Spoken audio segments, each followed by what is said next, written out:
We've been running group trips and tailor-made tours and expeditions to Mongolia for 10 years and to Bhutan for 6 years. And we were prompted by past clients to explore the possibility of working in Burma. They felt that we'd be a good fit for the country, but we would not have considered arranging holidays to Burma prior to the NLD's statement less than a year ago.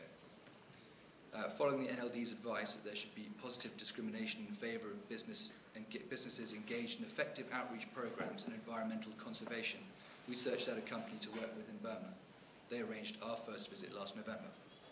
The question how to travel ethically in Burma can be seen as twofold. Firstly, how to avoid doing bad, and secondly, how to do good.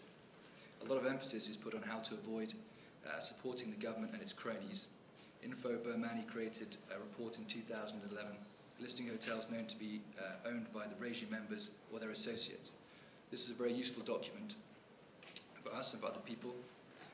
However, things change very fast. Hotels can change hands. I was surprised to find that on returning to one hotel in Yangon, it had been bought by a company connected to the junta whilst we were travelling within the country. So Tourism Concern of today informed me that there are other documents which are in the pipeline keeping this up to date. In order for there to be significant changes, talked about reforms in the government, there needs to be reform of the Tourism Act of 1990, which does not mention responsibility or sustainability. But there have been some positive steps towards embracing responsible travel. In January 2011, senior tourism officials from the Ministry of Hotels and Tourism and a number of tour operators, hotel representatives and guides travelled to Thailand for a constructive workshop and first-hand experience of successful community-based tourism initiatives there. In summary of what they learned from the training, they acknowledged the need to use tourism to support local culture rather than just regard culture as a tourism commodity. And as participants parted, they aimed to invite international experts on responsible travel to Burma to give them further training. Just last month, Professor Harold Goodwin and 22 ministers came together with hundreds of stakeholders for Burma's first Responsible Tourism Conference. The participants of Responsible Travel Week said that, in summary, through sustainable tourism, Myanmar believes it can best bring about myriad of benefits to all stakeholders in the travel business, travellers, locals and entrepreneurs in a triple win situation. Tourism is one sector that can and should have a positive impact on rural people. Within our small company, we've been working at grassroots level to date in Mongolia and also Bhutan. In Mongolia, we've set up homestays with nomadic herders in different parts of the country. Guests are able to get off the beaten track and experience traditional life. The host families and locals, in turn, benefit from the exchange, receiving income providing accommodation, meals, they provide meals, animals to ride, and their services as guides around the local area. In the north of the country, the Sartan Community Visitor Centre operate horse trekking tours to visit reindeer herding communities in remote locations near the Russian border. Local Sartan herders and their horses and cooks are hired in rotation to staff the expeditions, and guests are hosted in different families' teepees. Profits are spent on the community projects. In Bhutan, we're working with a remote village called Ruka, 2 days trek from the main road. The village and the national park were interested in starting community-based tourism there.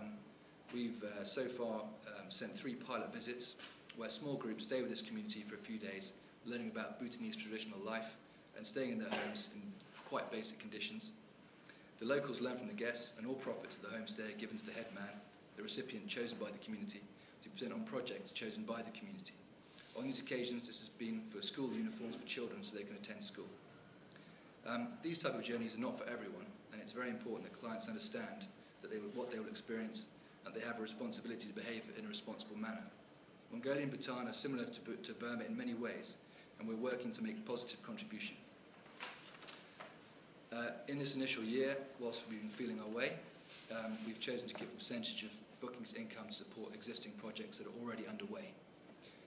At present, we're sponsoring students through the Myanmar Foundation, and we've donated funds to the Benevolent Eye Service Trust that works to reduce the treatable portion of blindness. We found that there's great excitement surrounding responsible tourism from local people, from guides, and our agents in Burma. Our agent is involved with training local people from rural area, and they have a hotel there, and from there they send them to other parts of the country where they can get employed in the industry. And soon we'll be launching our own initiative called CUP, which stands for Community Up, where we're inviting guides throughout the country to work within their communities during the low season to propose community tourism-led projects they'd like to get started. The whole point is that the ideas come from the communities and not from the outsiders. Around the world, there are numerous schools and health centres built by well-meaning visitors that are never used.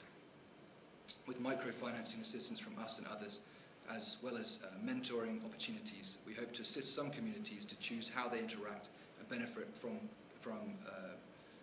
the increased number of visitors to the country. Guides can be seen as an interface between tourists and locals. They spend their busy season training and informing visitors about their country and culture. We want to encourage them to share their knowledge and understanding of the visitors' expectations and needs with their fellow countrymen so they're able to engage in tourism in a way that benefits them. We hope that in coming years, our and other companies, clients and supporters will be able to get involved in these projects, whether in person or from afar, through giving their time and money. We'd also like to promote homestays within communities. Although some backpackers are staying in homestays in Burma, which benefit the locals directly, this is still not officially permitted. This weekend, the Telegraph revealed that the current predictions are that the numbers of tourists visiting Burma this year may increase more than twofold, taking the number to 1 million. Although this is still only a 19th of Thailand's annual tourists, the pressure is already very apparent, and companies such as our own are competing for a limited number of hotel beds. Community-based tourism initiatives that include homestays are not just a good way to ensure that the people of Burma benefit directly from tourism, they're a way to enable the country to cope with the increased number of visitors, diluting the pressures and spreading the benefits. The NLD last May pointed out that the successful development of tourist industry in Burma depends not only on service providers such as travel agents, tour operators and tour guides, hotels and guest houses, and the transport companies, but also on the cooperation of the tourists themselves. Now, everybody here is connected in some way to tourism concern, I think, so I won't go through this list of things that you probably already know about. But I would say that there are small steps, but they've led to some pretty big changes. And I'm sure that when you were in Burma, there was quite an optimistic atmosphere talking to different people. I think there are reasons to be optimistic that I've outlined there, but the government do need to get involved. There is going to be a need for new hotels, and someone's going to have to build these, I suppose. I don't know where that's going to come from. I think if the government are going to get involved, will they be boycotted for getting involved? But it's something. What I've talked about, what we do, is relevant in some way. But if we're talking about an extra up to 1 million people, it's very difficult to see how the country's going to cope. I think the government's going to have to take a role. Andrea Valentin, who runs a small NGO campaigning for an open and accountable tourism industry in Burma, recently wrote, "If tourism stakeholders continue to engage in meaningful dialogue outside Parliament, there will be more opportunities to adapt the country's tourism sector into one that enhances livelihoods and benefits the poor. The government has an opportunity to show that the people of Burma are at the centre of the development agenda and not those with privileged access to state resources." Thank you. Okay, that's our speakers. And the issues here are not black and white, but the solutions are never going to be clear-cut. It's a complex process. I passionately believe that people, given the choice and the right information, would choose an ethical holiday. But people need to understand the issues, and part of this meeting is a process of going through. We've been putting as a start of a process so people can actually find out what are the issues, what should